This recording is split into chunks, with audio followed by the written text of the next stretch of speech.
اسرائیل فوج کی تازہ ترین شفافیت۔ محترم سامعین و ناظرین، اسرائیلی مظالم سے تنگ آ کر ابھی چند روز قبل جب چند فلسطینی مجاہدین نے اپنے جائز حقوق اور مقبوضہ سرزمین کی آزادی کے لیے از سر نو جدوجہد کا آغاز کیا اور اسرائیل کی چند فوجی تنصیبات اور افواج کو نشانہ بنایا، تو جمہوریت، ڈیموکریسی اور ہیومن رائٹس کا نام نہاد علمبردار یہی امریکہ، یو ایس اے انصاف کے تقاضے پورے کرنے اور فلسطینی مسلمانوں کو ان کا جائز حق دلانے کے بجائے اسرائیل کے شانہ بشانہ کھڑا ہو گیا اور اسے ہر قسم کے فوجی تعاون کی یقین دہانی کرائی، اور فلسطین کے خلاف سخت کارروائی کے لیے امریکہ نے اقوام متحدہ، یونائٹڈ نیشن کے سلامتی کونسل کا ہنگامی اجلاس تک بلوا لیا، لیکن اجلاس بے نتیجہ رہنے کی وجہ سے فلسطین کے خلاف سرمایہ دارانہ ریاستوں، کیپٹلسٹ اسٹیٹس کی طرف سے کوئی کارروائی عمل میں نہ لائی جا سکی۔ البتہ اسرائیلی فوج نے اس موقع کو غنیمت جانا اور فلسطین کے رہائشی علاقوں پر اندھادھند بمباری کر کے اس کی اینٹ سے اینٹ بجا دی،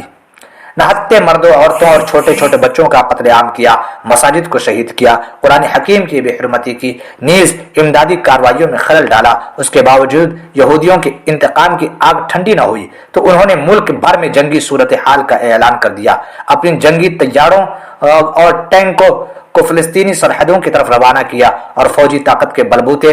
پر ہر حال میں غزہ کی پٹی، غزہ اسٹریپ کا جغرافیہ تبدیل کرنے کا اعلان کیا، اور اس سلسلے میں عملی اقدام کے طور پر متعدد رہائشی عمارتوں کو جہادی کا مرکز قرار دے کر جگہ جگہ بمباری کی اور ہر چیز ملیا میٹ کر ڈالی۔ اتنی شفافیت اور جنگ کے عالمی اصول کے خلاف ورزی کے باوجود انسانی حقوق کی تنظیمیں ٹس سے مس نہ ہوئی اور ان میں کوئی مذمت کے دو بول تک نہ بول سکا۔ غیروں سے کیا شکوہ،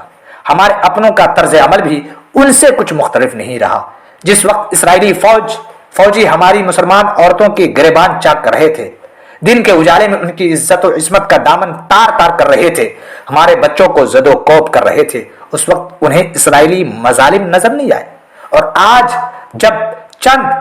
فلسطینی مجاہدین نے جذبہ جہاد سے سرشار ہو کر انہیں اسلام کی پاور کی ایک جھلک دکھلائی ہے تو انہیں بھی انسانی حقوق کا سبق یاد آ گیا ہے،